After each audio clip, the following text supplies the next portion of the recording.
We're talking today about neck reining, and we're talking about neck reining for pleasure riding, and it isn't necessarily competitive reining.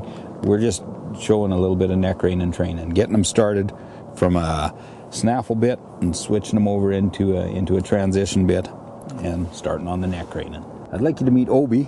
Obi's a horse I started about 3 years ago. The owners brought him back to me and would like him now to just pick up on the neck reining a little bit. And he's so close, he knows so much already. Now I rode Obi yesterday a little bit and worked on him some, and I had the snaffle in him and I was watching how he's responding. And now when I want to do some neck reining, I like to have a shank bit. It just tells the horse there's something different.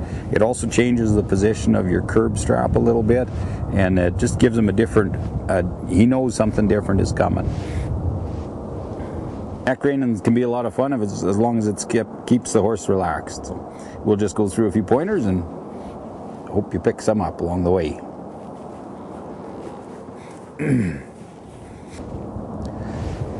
So the first step we're going to do when we do a neck rein is make sure that our hand is forward far enough so that this rein is loose, so there's no pressure on that. And then we're going to bring that rein across, and we're going to let that touch his neck first. We're going to give him lots of opportunity to respond to that. Now if he doesn't, we're going to pick up this other rein with the inside and have him give to that bit. Okay.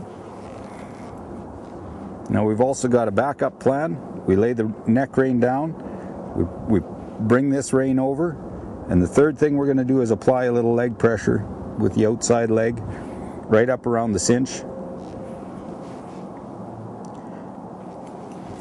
And so each one of those cues should mean the same thing to him. So when we put all three of those cues together, he's got a very clear picture of what we want him to do. Ideally, however, you do separate them. You give him the neck rein first, and the inside rein second, and the leg pressure third. That's just the way I like to do it anyhow. So what we'll do for the horse is we'll break everything down and take it apart, make it very easy and simple for him to understand. And then when he's doing these turns and different things at speeds, it'll become more and more automatic. A lot of it's just plain old repetition. There's no getting around it. It's just doing it again and again and again.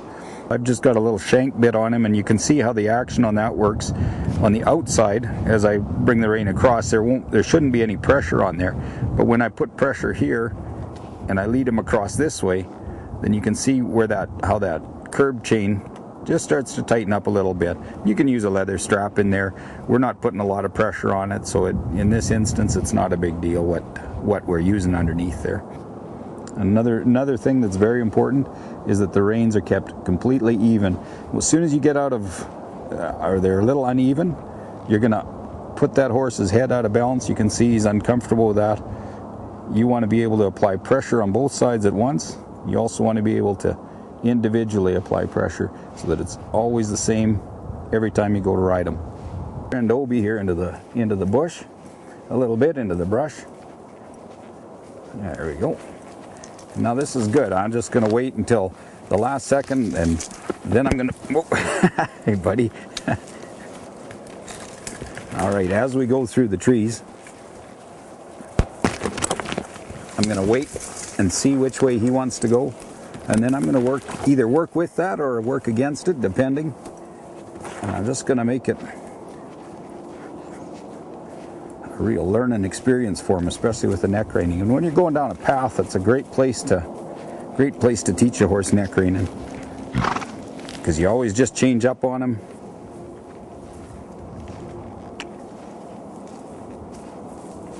And just wait for him to respond to your cue. Ooh.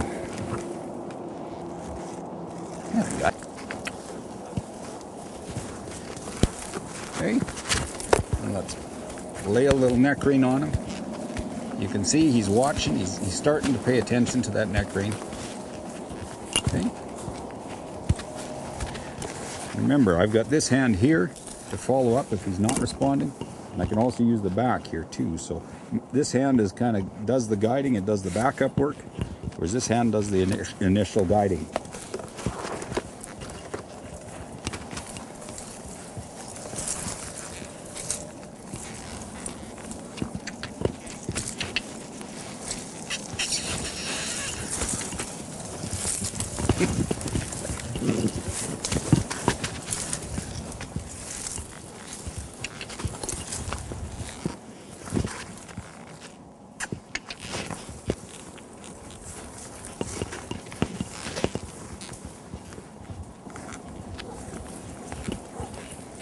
And see, we're working with as slack a rein as possible.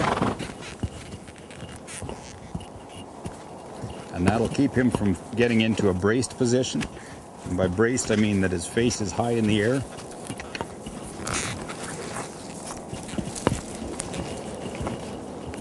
And I just want to keep him as relaxed as possible.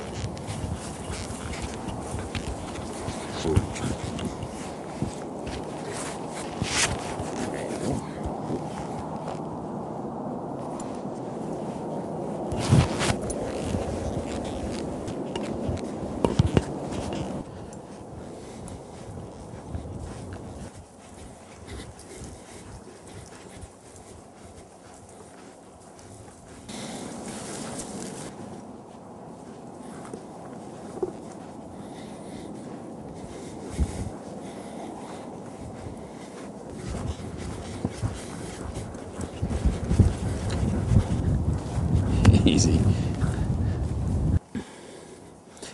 And if you're working him and he starts to feel a little bit frustrated, or it feels like he's getting a little annoyed with things, just line him out. Just take him out, give him a little work to do, give him something else to do, and then add this as you go. Every time you go riding with him, you just keep working on it. And it's the repetition that'll do it.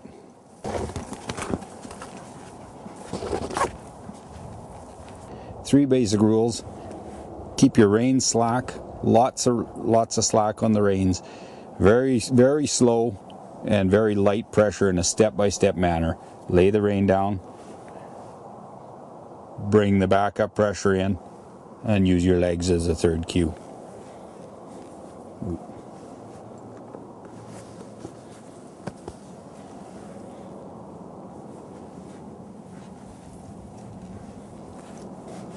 The reason it's important the horse understands the difference between following his head through a circle and moving over the hindquarters becomes very obvious at the higher speeds. I've had young horses in for training that knew how to neck rein very well. They'd been somewhere else and they were taught to neck rein. And then I'd go running across a field on wet grass or whatever, and I'd go to turn them, and they'd drop that shoulder. They'd want to turn over the hindquarters. At that point, they need to understand that they can keep themselves in balance, move forward, follow their head around that corner, and keep their traction. But if they're going to cut across and try and drop their shoulder, turn over the hindquarters at any kind of speed, that front shoulder just goes right out from under them. So if they're taught the basic foundations very clearly, the difference, then switching them over to neck rein is a snap.